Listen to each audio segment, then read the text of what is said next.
Hi, வணக்கம். Welcome to TNPSC preparation. எல்லோரும் எப்படி இருக்கீங்க? பொங்கல் செலிப்ரேஷன்லாம் எப்படி போச்சு? நாங்கள் பொங்கலுக்கு ஊருக்கு போயிட்டோம். அதனால் தொடர்ந்து படிக்க முடியல என்னால். சரி, ஊருக்கு வந்ததுக்கப்புறம் தான் படித்ததெல்லாம் ஒரு டைம் ரிவிஷன் பண்ணிவிட்டு அதுக்கப்புறம் படிக்கலாம் அப்படின்னு சொல்லிட்டு இருக்கேன். நீங்களாம் எப்படி பொங்கல் செலிப்ரேஷன் பண்ணீங்க? காலையிலேயே பிள்ளைங்களை ஸ்கூல் அனுப்பிச்சிட்டு எப்படா படிக்க உட்காருவோம் அப்படின்னு நினச்சிட்டே இருந்தேன். சீக்கிரமாக வேலை பார்த்துட்டு பிள்ளைங்களை ஸ்கூலுக்கு அனுப்பிச்சிட்டு அதுக்கப்புறம் தான் படிக்க உட்கார். காலையில் எழுந்திரிச்சு படிக்கலாம் அப்படின்ட்டு நினச்சிட்டு இருந்தேன். ஏர்லி மார்னிங்கு கொஞ்சம் முடியல. அதனால் கொஞ்சம் நார்மலாக எழுந்திரிச்சிட்டு பிள்ளைங்களுக்கு ஸ்கூலுக்கு மட்டும் லன்ச் டிஃபன் ரெடி பண்ணிவிட்டு அதுக்கப்புறம் எப்படா படிக்க உட்காருவோம் அப்படின்னு நினச்சிட்டே இருந்தேன். அதான் சரின்ட்டு படிப்போம் அப்படின்னு சொல்லிட்டு படிக்க ஆரம்பிச்சிருக்கேன். நான் படிச்சிட்ருக்கிற டாபிக் வந்து என்னென்னு பார்த்தீங்கன்னா, 9th வந்து அரசாங்க அமைப்புகள் மற்றும் மக்களாட்சி. அதுதான் ஏற்கனவே படிச்சுட்டேன். சரி, ஒரு தடவை ரிவிஷன் பண்ணுவோம் அப்படின்னு சொல்லிட்டு தான் பண்ணிகிட்ருக்கேன். இதில் நிறைய இம்பார்ட்டன்ஸ் கொஸ்டின் நிறைய இருக்குது. ரொம்ப ஈஸியாகவும் இருக்குது. ஒரு 4 பேஜ் தான் வருது. இது ஈஸியாக ரிவிஷன் பண்ணிடலாம். கிடைக்கிற டைம்லாம் வேஸ்ட் பண்ணாமல் படிக்க உட்காந்துட்டோன்னா சீக்கிரம் நம்ம சிலபஸ் முடிச்சிடலாம். கண்டிப்பாக நெக்ஸ்ட் மந்த்துக்கு ஆஃபர் பண்ணிடுவாங்க அப்படின்னு நினைக்கிறேன். நம்ம அதுக்குள்ளே ஓரளவு சிலபஸ்லாம் கவர் பண்ணி வச்சுருவோம் அப்படின்னு சொல்லிட்டு தான் படிச்சிட்ருக்கேன். நம்ம படிக்கிறோம் அப்படின்னு சொல்லிட்டு நம்ம யார்கிட்டையும் சொல்ல வேண்டாம். நம்ம பாட்டு வீட்டில் உட்காந்து படிப்போம். இல்லை நம்மளால் கிளாஸ் போக முடிஞ்சாலும் படிப்போம். ஆன்லைன் கிளாஸ் அட்டன் பண்ணி படிப்போம். இதை மற்றவங்கக்கிட்ட நம்ம யாரும் ஷேர் பண்ண வேண்டாம்னு நான் நினைக்கிறேன். அதனால் நான் இது மாதிரி எக்ஸாமுக்கு படிச்சிட்ருக்கேன் 2 இயர்ஸாக அப்படிங்கிறதெல்லாம் நான் யார்கிட்டையும் ஷேர் பண்ணலை. இல்லைனா அவங்கக்கிட்டேருந்து ஏகப்பட்ட அவங்களும் ஒவ்வொருத்தரும் ஒவ்வொரு கருத்துக்கள் சொல்லுவாங்க. நமக்கு அது வந்து படிக்கிற ஒரு இதையே போக்கிடும். அதனால் கிடைக்கிற டைமை வந்து படிச்சுட்டே இருப்போம். மற்றவங்கள்ட்ட யார்கிட்டையும் ஷேர் பண்ணுறத அதை குறைச்சிக்கலாம். இந்த பொங்கல் நல்லபடியாக போச்சு. ஓரளவு கிடைக்கிற டைமையும் நான் யூஸ் பண்ணிக்கிட்டேன். கொஞ்சம் ஃப்ரீ டைம் கிடைச்சாலும் அதில் ஏதாவது வீடியோஸ் பார்க்குறது அப்படிங்கிற மாதிரி தான் படிச்சிட்ருக்கேன். கரண்ட் அஃபேர்ஸ் வந்து இப்போ இந்த லீவில் இப்போ பார்க்க முடியலை. அதை நைட்டு உட்காந்து பார்க்கணும். நீங்களாம் என்ன படிச்சிட்ருக்கீங்களா? பொங்கல்லாம் உங்களுக்குலாம் எப்படி போச்சு? என்ன பண்ணிகிட்ருக்கீங்க?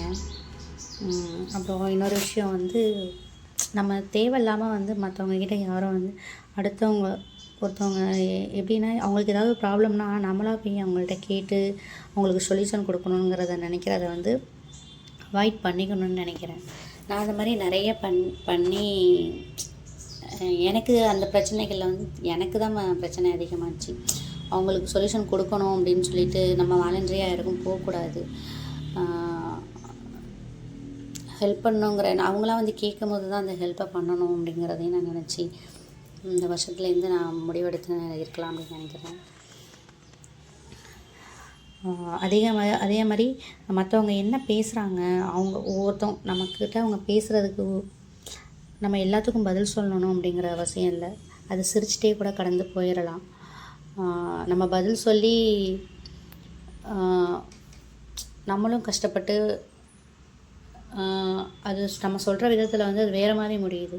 அதனால் அவங்களுக்கு அவ்வளோதான் தெரியும், அவங்களோடது அதுதான் அப்படிங்கிறத மாதிரி நினச்சிட்டு நம்ம எந்த இடத்துலையும் நம்ம சிரிப்பை மட்டுமே அவங்களுக்கு பதிலாக கொடுத்துட்டு போயிடணும் அப்படின்னு நான் நினைக்கிறேன்.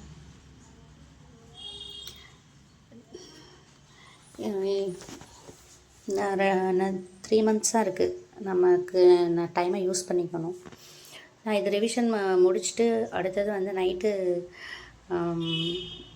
9th முடிச்சுட்டு 8th புக் பார்க்கலாம் அப்படிங்கிற மாதிரி இருக்கேன். நான் மேக்ஸ் போட்டு பார்க்கணும். அதுவும் இப்போ கொஞ்சம் ஒரு 10 நாளாக போட்டு பார்க்கல. ஆன்லைன் கிளாஸ் அட்டன் பண்ணிட்டு தான் இருக்கேன். அதனால் நோட்ஸ் எடுக்க முடியல. அதையும் வந்து நைட்டு நான் நோட்ஸை எடுக்கணும். டைம் பத்தவே மாற்றாத மாதிரி இருக்குது. எப்படி தமிழ் வந்து ஏன்னா ஓரளவு முடிச்சிருக்கேன். அதை வந்து ரிவிஷன் பண்ணணும். இலக்கணம் வந்து நோட்ஸ் எடுத்ததெல்லாம் கொஞ்சம் திருப்பி பார்க்கணும். நீங்களாம் முடிச்சிட்டிங்களா? நீங்களாம் எப்படி வீட்டில் இருந்து படிக்கிறீங்களா? கிளாஸ் போயிட்டுருக்கீங்களா? நம்ம ஹவுஸ் ஒய்ஃபாக இருக்கிறதுனால நமக்கு இந்த டைமை சேவ் பண்ணி உட்காந்து படிக்க முடியாது. நம்ம கிடைக்கிற டைமில் உட்காந்து அந்த டைம்லேயே படித்து நம்ம முடிச்சுக்கிட்டா தான் ஓரளவு நம்ம சிலபஸ் கவர் பண்ண முடியும். நம்ம இந்த படிப்பை தவிர மற்ற எதுலேயுமே வந்து நம்ம கவனம் செலுத்தக்கூடாது. செலுத்துகிறோன்னா நமக்கு நிறைய ப்ராப்ளம்ஸ் தான் வருது. நமக்கு வந்து நம்ம நார்மலாக இருந்தாவே அவங்களா ஏதாவது பேசணுங்கிறதாக வந்து பேசிட்டு நமக்குன்னு சில கருத்துகள் அவங்களோட ஒப்பீனியன் வந்து நம்மக்கிட்ட வச்சுட்டு போகிறாங்க. அதை கேட்கும்போது நமக்கு நிறைய டென்ஷன் தான் ஆகுது. அதனால் அதெல்லாம் அது மாதிரிலாம் இருந்துச்சுன்னா நம்மளால் தொடர்ந்து படிக்க முடியாது. நம்ம படிக்கணுங்கிறதுக்காக நிறைய பேரை அவாய்ட் பண்ணிக்கிறதும் நல்லது. ஃபோனில் பேசிகிட்டு இருக்குது நானே முதல்ல மொபைலில் வந்து எங்கிட்ட தூரமாக எடுத்து வைக்கணும்னு பார்க்குறேன். வீட்டில் உட்காந்தும் நம்மளால் படிக்க முடியும். வீட்லேயே கிளாஸ் அட்டன் பண்ணி படிக்க முடியும். நம்ம கிளாஸ் போய் தான் படிக்கணும் அப்படிங்கிறதெல்லாம் கிடையாது. நம்ம தொடர்ந்து படித்தோன்னா சிலபஸ் படி நம்ம கரெக்டாக ஃபாலோ பண்ணிட்டு வந்தோன்னா அவங்க கொடுக்குற ஆன்லைன் கிளாஸ் பண்ணாலும் அவங்க கொடுக்குறத வந்து அப்பப்போ நம்ம முடிச்சிட்டோன்னா நமக்கு வந்து எக்ஸாம் டைமில் கொஞ்சம் ஈஸியாக கிளியர் பண்ண முடியும்னு நினைக்கிறேன் நான். அதான் சரின்னு உட்காந்துருவோம் அப்படின்னு சொல்லிட்டு ஸ்கூல் பிள்ளைங்களை அனுப்பிச்சிட்டு உட்காந்துட்டேன் படிக்கிறதுக்கு. சயின்ஸ் பார்க்கணும்.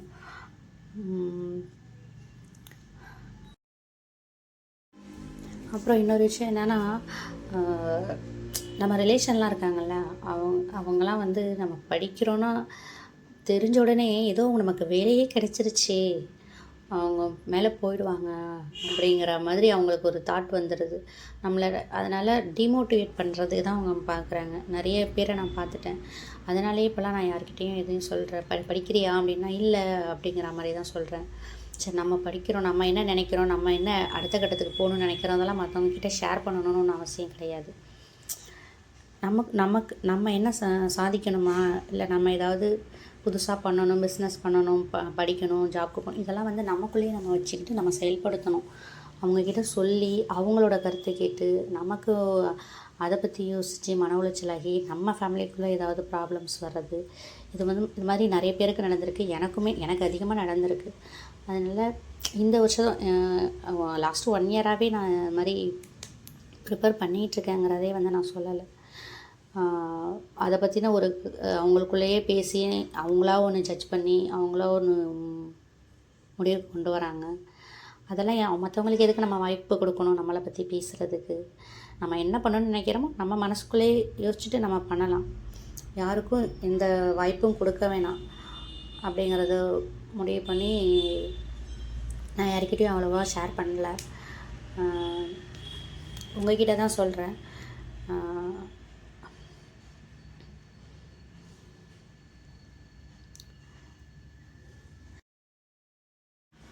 கொஞ்ச நாளைக்கு வந்து க்ளோஸாக இருக்கவங்கள்ட்ட ஃபோன் பேசுகிறது, ஃப்ரெண்ட்ஸ்க்கு ஃபோன் பேசுகிறது போகிறது அதெல்லாம் ஒதுக்கி வச்சுட்டு நம்ம படிக்கிறதுல கவனம் செலுத்துவோம்.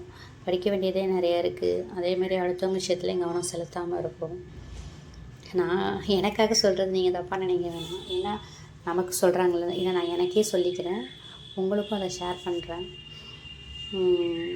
நமக்கு 1008 பிரச்சனை இருக்குது. நம்ம குழந்தைங்களை எப்படி வளர்க்கணும், போகணும், அவங்களுக்கு ஒரு நல்ல எதிர்காலத்தை உருவாக்கி கொடுக்கணுங்கிறத வந்து நம்ம ஃபோக்கஸ் பண்ணி டைமை வேஸ்ட் பண்ணாமல் நம்ம படிக்கலாம்.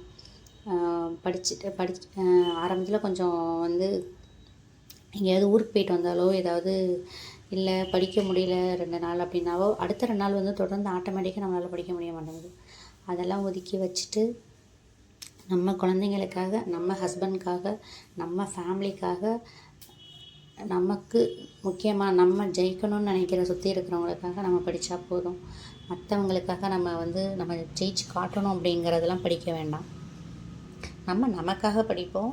நமக்காக நம்ம குழந்தைங்களுக்காக நம்ம வாழ்க்கையை நல்லபடியில் சிறப்பாக அமைச்சுக்குவோம் அப்படிங்கிறதுக்காக நம்ம படித்து இந்த வருஷத்துக்கு 2025 எக்ஸாம் கிளியர் பண்ணணும் அப்படிங்கிற எண்ணத்தோடு நம்ம படிப்போம். ஓகேங்க, பாய். நான் ஓரளவு இதை முடிக்க போகிறேன். இதை முடிச்சிடுவேன் இன்னொரு 1/4 மணி நேரத்தில். முடிச்சுட்டு அடுத்த சப்ஜெக்ட் என்ன படிக்கணுங்கிறத பற்றி வீடியோ போடுறேன். உங்களுக்கு டைம் இருந்தால் என்னோடய வீடியோ பாருங்கள்.